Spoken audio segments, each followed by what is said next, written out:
Meaning of gloop. Gloop. Gloop. Gloop. Gloop. Gloop refers to a thick, sticky, and somewhat slimy substance that may be either a liquid or semi-solid. It has a heavy consistency and often lacks a shape of its own.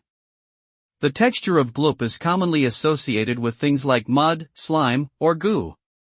This term can also describe the sound made by something sticky and wet being moved around. Overall, gloop can refer to a variety of substances that share a common set of characteristics, including stickiness, thickness, lack of form, and a tendency to make squishing or sloshing sounds.